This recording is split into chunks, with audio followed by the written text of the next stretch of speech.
ओम नमः सिद्धेभ्यः। नमो अरिहन्ताणं, नमो सिद्धाणं, नमो ऐर्याणं, नमो वज्रायाणं, नमो लोवे सव्वसाहुणं।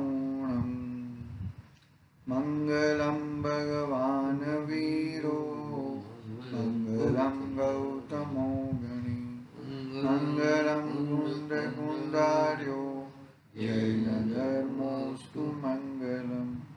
सर्वमङ्गलमङ्गलं सर्वकल्याणकारकं, प्रधानं सर्वधर्माणां जैनं जयतु शासनं, जैनं जयतु शासनं। नमः श्रीवर्धमानाय निर्धोत्मकलिलात्मने, शालोकानं त्रिलोकानां यद्विद्या दर्पणायते। चेतिले चेतन चेत्या विना केम चालसे। आज श्री रत्नकरण नाम का सावकाचार नामक महान ग्रंथ है। आचार्य सुमन भद्रदेव द्वारा रचित रत्नकरण सावकाचार ये अपना स्वाध्याय चल रहा है। पहला अधिकार सम्यक दर्शन अधिकार है। सम्यक दर्शन अधिकार में गाथा क्रमांक 22 था ना। गाथा क्रमांक 22 पे लोक मूढ़ता का स्वरूप आचार्य देव बता रहे हैं। किस किस प्रकार की लोक मूढ़ता होती है। स्नान आदि में लोक मूढ़ता यानी कि जो त्रिवेणी संगम वगैरह रहता है वहाँ पर स्नान की डुबकी करके उसको धर्म मानेगा, ऐसी अटपटी ऐसे कुधर्म में धर्म मानना वो मिथ्यात्व का लक्षण है, वो मिथ्या दृष्टि है। स्नान तो करना चाहिए। मनुष्य गति के जीव को एक बार मिनिमम एक बार तो स्नान करना ही चाहिए और स्नान करके स्वच्छ कपड़े पहन के मंदिर जी वगैरह जाना चाहिए। लेकिन स्नान करने से शरीर स्वच्छ हो जाता है, स्नान करने से भी आत्मा स्वच्छ हो जाता है, वो बात गलत है। आत्मा का तो कभी स्नान रहता ही नहीं है, क्योंकि आत्मा तो अमूर्तिक पदार्थ है, उसका तो स्नान ही नहीं रहता।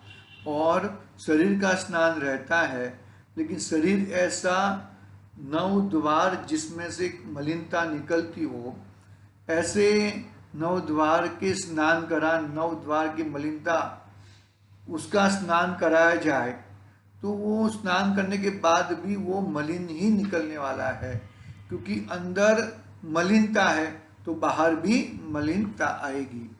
उस दिन हमने पढ़ा था, उसमें ही पढ़ा था कि बहुत गंदा एक बहुत बड़ा गंदा बारदान हो और उसको बाहर से नहलाओ, लेकिन वो स्नान करने के बाद भी गंदगी ही निकलती है। ऐसा ये शरीर ऐसा अपवित्र है कि जिससे यदि ये स्वच्छ कपड़ा भी टच हो जाए और कुछ भी टच हो जाए तो भी वो मलिन हो जाता है। तो ये शरीर की मलिनता क्यों बताया जाती है कि ऐसे मलिन शरीर के ऊपर तू राग आदि मत कर, इस शरीर के ऊपर तू इतना राग करके संसार को मत बढ़ा। ऐसी भावना से आचार्य देव ने यहाँ पर इसकी बात की है। अभी आगे का एक प्रकरण सदाशिवदास जी ने लिया है, स्नान की आवश्यकता। स्नान की आवश्यकता इसमें क्या कहते हैं, देखो हवे मेरे पास गुजराती है, गुजराती में पढ़ता हूं मैं।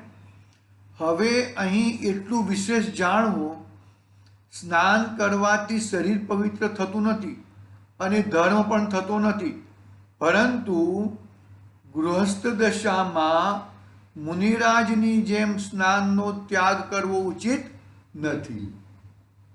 मुनिराज को तो स्नान रहता है, उनको स्नान रहता नहीं है। हाँ, लेकिन गृहस्थ दशा में तो स्नान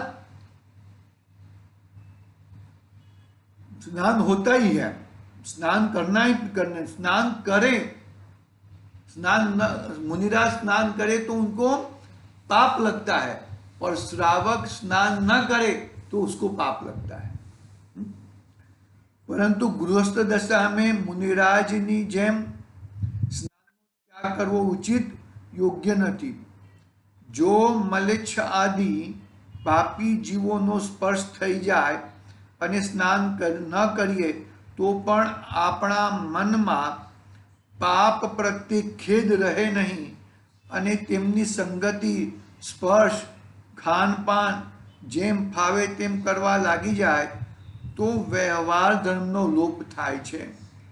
क्या है, मलेच्छ आदि जो हम लोग बाहर के, जो हम लोग कोई नहीं कपड़ा बोझ वो रहा है तो वो कचरे का डब्बा पहले रख देना चाहिए, कचरे का डब्बा स्नान करने के बाद नहीं रखना चाहिए। तो मलेच्छ आदि का स्पर्श करके यदि स्पर्श हो जाए तो स्नान न करिए तो अपने मन में खेद लगता है, अरे मैं इसको टच हो गया, मेरे को जिनवाणी को टच करना है, मंदिर जी जाना है, तो कैसे होएगा। अभी तो ये सब स्पर्श बर्श तो सब छूट गया। अभी तो खान पान ही ऐसा गड़बड़ हो गया है कि कोई बात मत करो। कोई जैन कैसे हैं, जैन क्या है, किसी को कुछ समझता नहीं है। दुख होता है, दर्द होता है, हम भी कितना करें, अभी कितने अपने घर में भी समझाए, क्या करें, कुछ नहीं कर सकते हम। फिर भी ये बात को जरूर करनी, बार बार करनी चाहिए। जो मलेच्छ आदि पापी जीवोनो स्पर्श थई जाए અને સ્નાન ન કરીએ તો આપણા મનમાં પાપ પ્રત્યેક ખેદ રહે नहीं, અને તેમની संगति, मलेच्छ आदि कभी तो बिल्डिंग रहती है तो बिल्डिंग में कोई भी रहता है, हरिजन भी रहता है और भी रहते हैं, बाकी कुछ भी रहते हैं, कोई किसी का कोई आता पता नहीं है किसी भी चीज का। अभी एक तो टच होना, वो तो जैसे कि कुछ है ही नहीं, बस किसी को कुछ भी टच हो जाए, कुछ भी हो जाए, किसके साथ क्या, सब गड़बड़ है भैया। તેમની સંગતિ, સ્પર્શ, ખાનપાન જેમ ફાવે તેમ કરવા લાગી જઈએ છીએ तो व्यवहार धर्म नो, इससे क्या होता है, व्यवहार धर्म का लोप हो जाता है।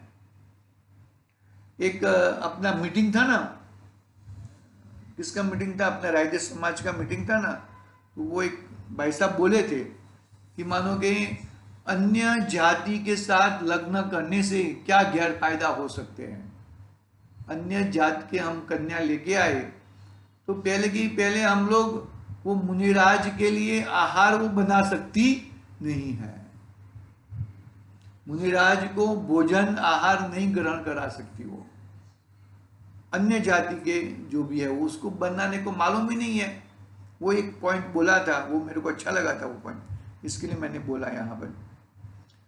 जैनियों जे आचरण छे ते व्यवहार विरोध नहीं, खूब ज पापथी आजीविका करवावाड़ा चंडाळ, कसाई, चमार, शिकारी, भील, अत्यंत पापी तथा मलेच्छ मुसलमानोनी अपना शरीर पर छाया पड़वा मात्रथी જ્યારે મલિનતા માનીએ છીએ તો એમનો સ્પર્શ કરવાથી સ્નાન કેમ ન કરવું? સ્નાન તો કરવું જ જોઈએ, પરમાત્માનું સ્મરણ પણ કરવું જોઈએ। इनका परछाया अपने शरीर पे गिर जाए ना तो भी वो बरोबर नहीं है। तो क्या कहा, ये सब की जो बताए वो सबकी शरीर पर छाया पड़वा मात्र थी मलिनता मांगे छे, छाया भी, उसकी छाया भी हम पढ़ने गिरने नहीं देते। वो बड़ौदा में थे ना, वो अपने रायदेव समाज के थे ना, वो इंजीनियर थे, वो एक एक इंजीनियर हरिजन था, और दूसरे अपने वो शारदा में है ना, मर गए शारदा में वो, तो वो ये वो थे, तो दोनों में टसल था, और उसने जानबूझकर ये जो भाई साहब अपने अपने जो थे ना, उनकी लड़की से शादी कराने का वो किया, जानबूझकर किया, ऐसा बात आई थी अपने को।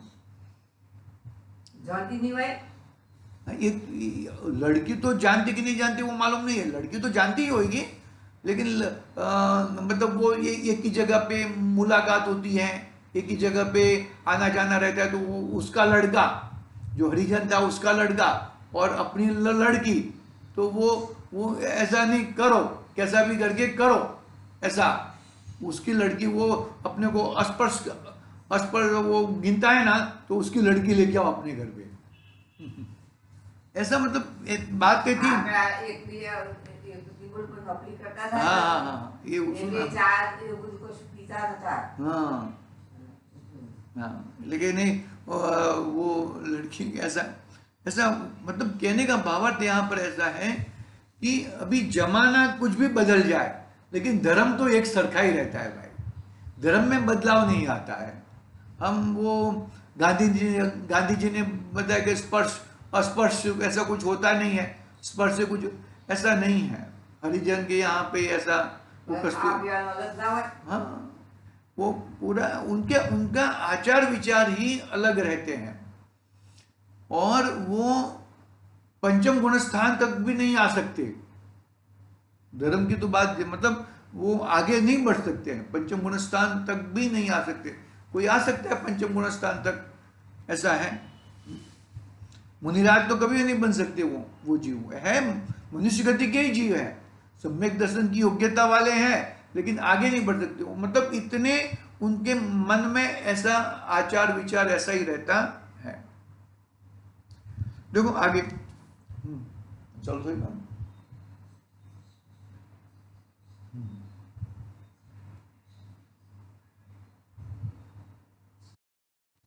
હા, તેમની પાસે બેસવાથી બુદ્ધિ મલિન થઈ જાય, એ મુસલમાન વગેરે વેશ્યાદિથી કાન લગાવીને મોઢામાં મોઢામાં મોઢું મોઢા સામે મોઢું કરીને વાતચીત કરે છે, તેમની બુદ્ધિ ઉત્તમ ધર્માદિ કાર્યોથી વિમુખ થઈને ઉલટી ઊંધી જ ચાલે છે।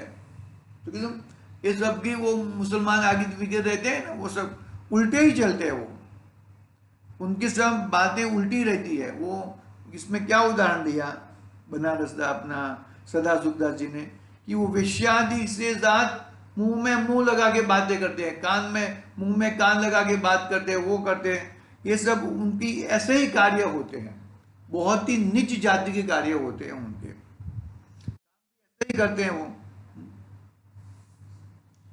अपने जैनियों के ऐसे कोई खराब धंधे भी नहीं होते, खराब धंधे नहीं होते उनके, उनको नॉर्मल धंधे रहते हैं अपने शांति पूर्वक के, जहाँ पे ज्यादा पाप वगैरह ना लगे, इस टाइप के धंधे अपने रहते हैं। देखो मैं हिंदी लेता हूँ, एक मिनट रुको जरा।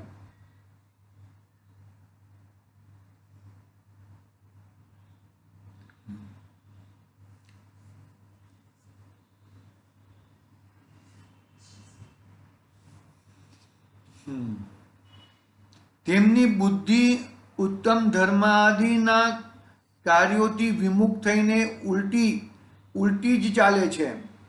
जीवों घातक कुतरा, हाँ क्या कहते, देखो मैं यहां से पढ़ रहा हूं अभी।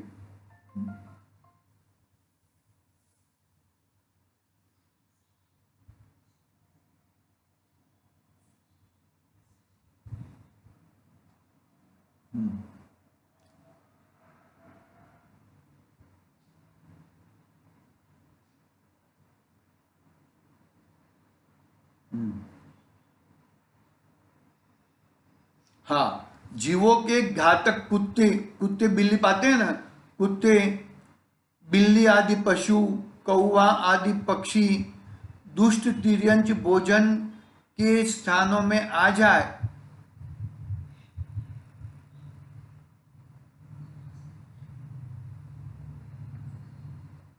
हाँ, दुष्ट दुष्ट आदि दुष्ट तिर्यंच भोजन के स्थानों में आ जाए या भोजन को स्पर्श कर ले तो वह भोजन त्याग देना ही उचित है।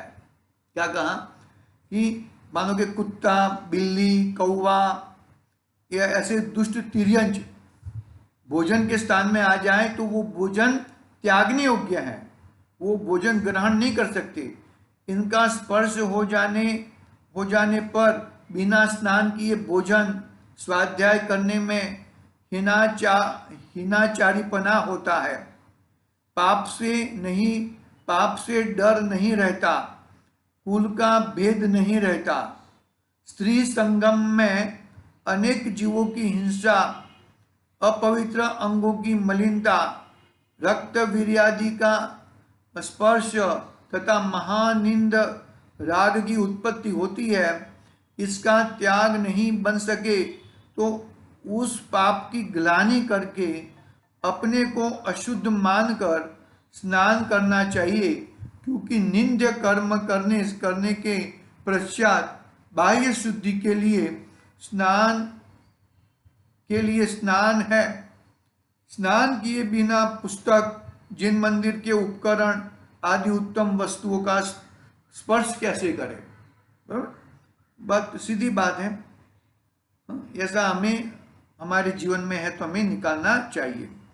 यद्यपि शरीर में रक्त, मांस, हाड़, चाम, केश, मल मूत्र भरा है, परंतु रक्त, पीव, चाम, हाड़, मांस, मल मूत्र आदि का बाह्य स्पर्श हो जाने पर अवश्य धो डालना ही उचित है, क्योंकि केश, चाम आदि शरीर से अलग होने के पश्चात स्पर्श करने योग्य नहीं है। क्या कहा? ये मानो कि हम नाक में से निकाल देते हैं तो हाथ धो देते कि नहीं धोते, कान में से निकाला, तो ये सब गंदी चीजें हैं। तो गंदी चीजें हैं तो उसको हमें निकालने के बाद स्नान करना चाहिए, ऐसा कहते हैं। हाथ बात अच्छी तरह से धो देना चाहिए।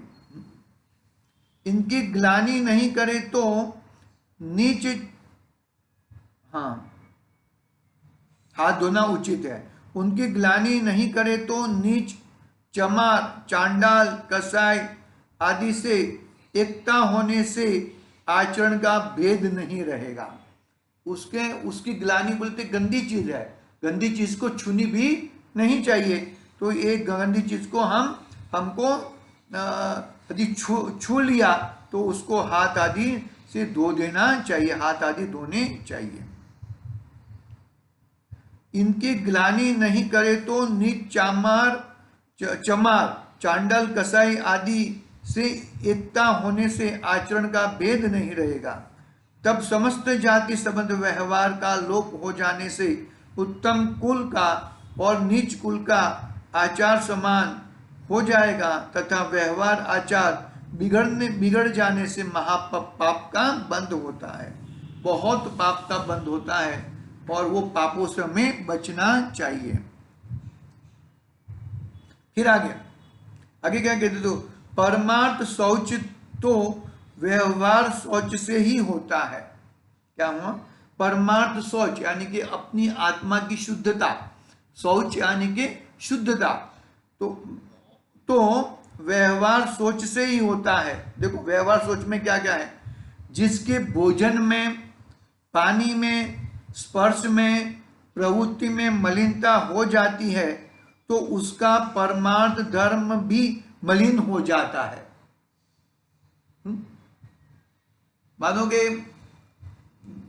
अभक्ष भोजन खाता हो और आत्मा की बातें करे तो कोई मतलब नहीं है भाई, तेरी आत्मा की बातें बरोबर बैठेगी नहीं। वो गुरु गौड़ खाए ने चेला ने सिखा मड़ा पे ऐसी बातें होती नहीं है। हाँ, परमार्थ मतलब इसके लिए वो कहा है कि यदि जो तुम्हें आत्मा की प्राप्ति करनी है तो आत्मा की प्राप्ति पहले आत्मा को कहाँ रखोगे, वो आत्मा कैसे प्राप्त होएगा? वो आत्मा की पहली श्रद्धा होना चाहिए। वो आत्मा कैसा है, कहाँ रखेंगे, तो वो आत्मा पहले उसके साथ आचरण भी अच्छा होना चाहिए। तो आत्मा को रखेगा कहाँ पर? शुद्ध आत्मा मिला और बाहर में अशुद्धता है, ऐसा होता नहीं है एक्चुअली। ऐसा ऐसा क्यों नहीं होता? यदि तेरी जिसके भोजन आदि में बरोबर व्यवस्था नहीं है, भोजन आदि में बक्ष अपक्ष का भान नहीं है, उसको आत्मा की प्राप्ति होती ही नहीं है। वो तीव्र राग वाला रहता है। ये बर्गर खाओ, ये पिज़्ज़ा खाओ, ये वड़ा पाव खाओ, कांदा बटेटा खाओ, ऐसे अपक्षी चीज़ों का खाना जिसका रहता है, रात्रि भोजन का त्याग नहीं रहता, तो उसको आत्मा की प्राप्ति सही मायने में होती नहीं है, नहीं होती आत्मा की प्राप्ति। अरे ये मूलभूत जो कहा है, अन्य बाबत का, हाँ, अन्य से उठकर जो मूलभूत कहा है, जो चीज मूलभूत है, जैनी किसे कहें? जैनी 3 पॉइंट में जैनी कहा तो अनछना पानी का त्याग, बरोबर है, अनछना पानी का त्याग एक। दूसरा जिन दर्शन और रात्रि भोजन का त्याग। ये 3 बातें तो जैनी को, सामान्य जैनी को भी होनी चाहिए। और ये बातें भी नहीं रहेगी तो सामान्य जिन वो भगवान के दर्शन के लायक नहीं है, और भगवान के दर्शन के बिगड़ तो सम्यक दर्शन की प्राप्ति भी नहीं होगी। यहां पे लिखा ना, सच्चे देव शास्त्र गुरु का श्रद्धान ही सम्यक दर्शन है। उसके ऊपर तो अपनी बात चल रही है। धोबी, कलाल, लोहार, खाती, सुनार, बड़बुंजा आदि हिंसा कार्य करने वाले हैं, इसलिए उनका स्पर्श दूर से ही छोड़ना चाहिए। धोबी के धोए हुए कपड़े, धोबी के की हुई स्त्री, वो कपड़े पहन के मंदिर जी में जा सकते नहीं है।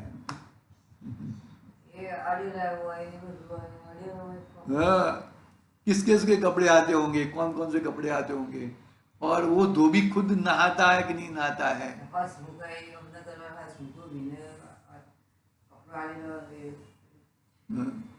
ये पॉइंट आया था शिविर में, आया था पॉइंट, तो बात सही थी कि धोबी को कपड़े धोने के लिए नहीं देने चाहिए। बहुत है भाई, स्त्री करावा माटे पण ना पाए। धोबी कैसे धोएगा, किसके साथ, कपड़े के साथ धोएगा, कौन से पानी से धोएगा? छना हुआ पानी। बड़े पंडित जी तो कहते हैं कि अनछने पानी से कपड़े, धोए हुए कपड़े सही मायने में वो एकेंद्रीय जीव के लोही और मांस है, ऐसा समझ के चलो। बहुत बहुत तकेदारी रखनी पड़ती है भाई। बड़े पंडित जी नाम मालूम है? रविंद्र जी आत्मन।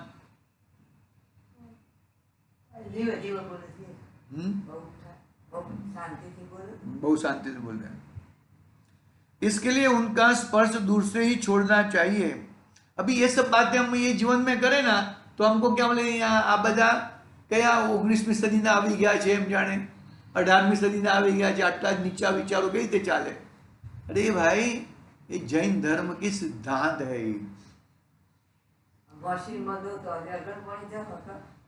બધું અડગણ જ પાણી ને 100%. આપણે આ મશીન લગાવ્યું છે, બરોબર છે, કહ્યું આરો, તો આરો અડગણ પાણી જ આવે ને, અડગણ પાણીથી પાણી ચડે, એનું ઓલું આ પ્યુરિફાય થાય, આ થાય, પછી આપણે ઘડીએ, એનો મતલબ શું? પછી વચ્ચે એકવાર શું હતું કે નામ નહીં આપું, પંડિતો હતા, તો આપણે કુલરમાં પાણી આવે ને, કુલરનું પાણી, ઠંડુ પાણી આવે, અને ઠંડુ પાણી ઘડીને પીવે. અરે ઠંડુ પાણી ઘડીને કઈ રીતે પીવાય? અડગણ પાણી ઠંડુ થયું તો એમાં જીવો મરી ગયા, અને પછી તમે ઘડો, એનાથી શું મતલબ? એ ઘડ્યું, એ ઘડેલાનો કોઈ મતલબ જ નથી.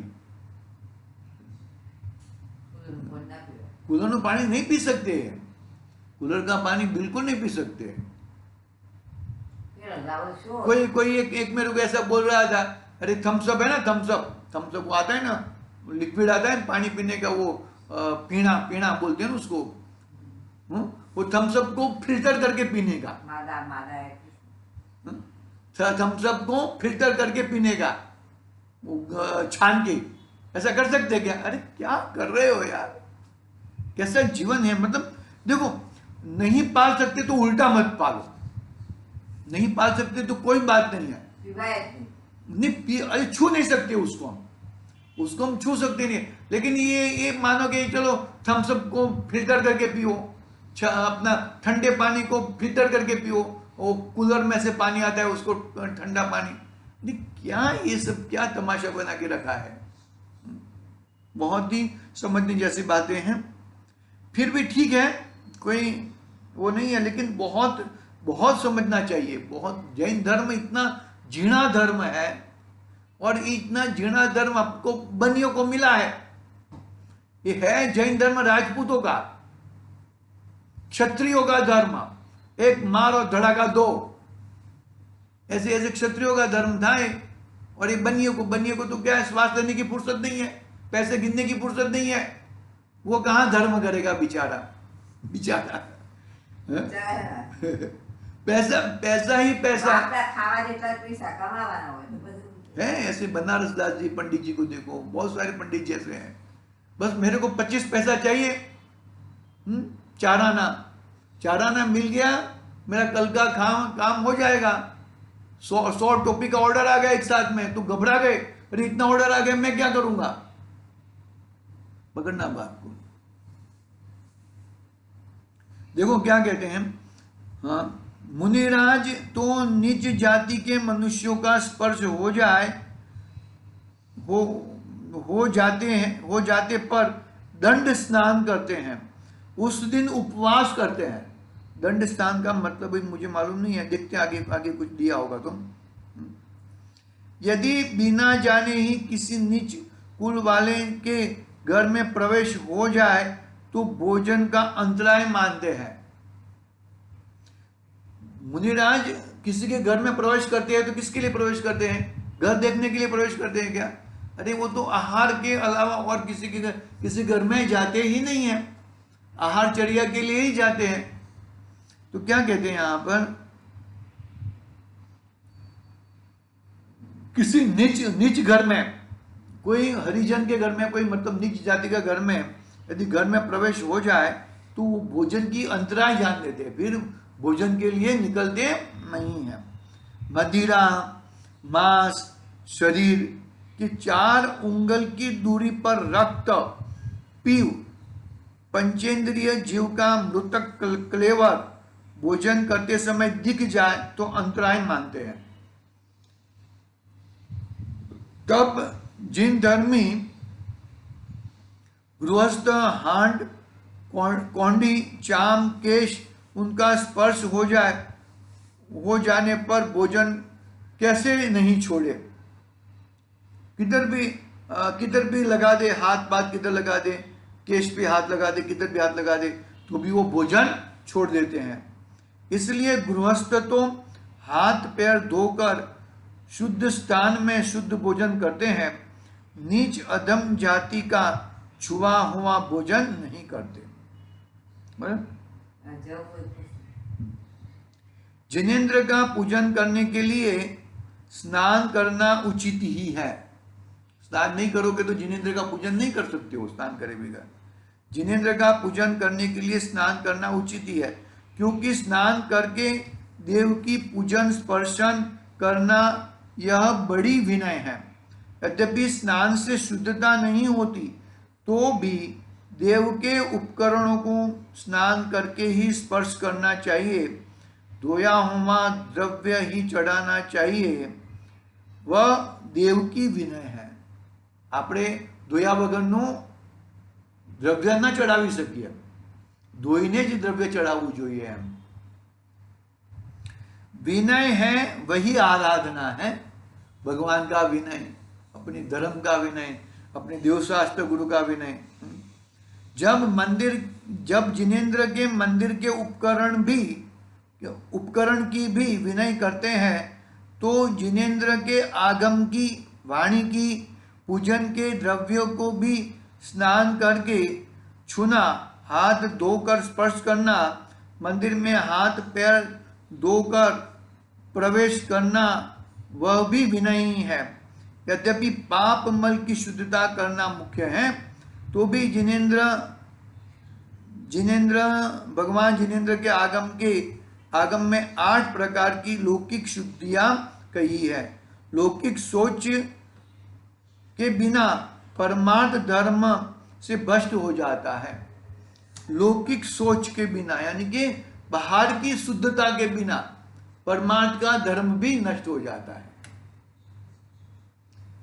हमने मानो कि सपोज हमने ये कपड़ों में टॉयलेट आई गई और टॉयलेट कर लिया, और हमें मालूम है कि ये कपड़ों में पहन के टॉयलेट नहीं कर सकते हैं, और टॉयलेट करके ऐसे मंदिर में प्रवेश नहीं देख सकते, तो हमारा विचार वैसा का वैसा ही रहेगा। अरे मैंने ये कपड़ों में टॉयलेट कर दी थी, ये कपड़ों में वो कर दिया था, ये कपड़ा तो अछूता हो गया है, वैसा ही विचार रहेगा अपना विचार भी वैसा ही रहेगा। और विचार हाँ, तो ધોઈને કપડા બદલીને પછી ખડખડિયું કરી અને પછી કપડા પહેરીને જવાય મંદિરમાં, પણ એમનામ જ એ જ કપડામાં પહેરી દીધું અને એ જ કપડામાં મંદિર જતા રહીએ, જીનવાણી રહીએ, તો यानी अपने को क्षोभ रहता है, अपने को ग्लानि होती है। तो ग्लानि होती है मतलब अपना आत्मा का वैभव छूट जाता है। अपना आत्मा, जिनेन्द्र भगवान के उपकरण को नहीं टच कर सकते हैं, तो अपना आत्मा को कैसे टच कर पाएगा वो।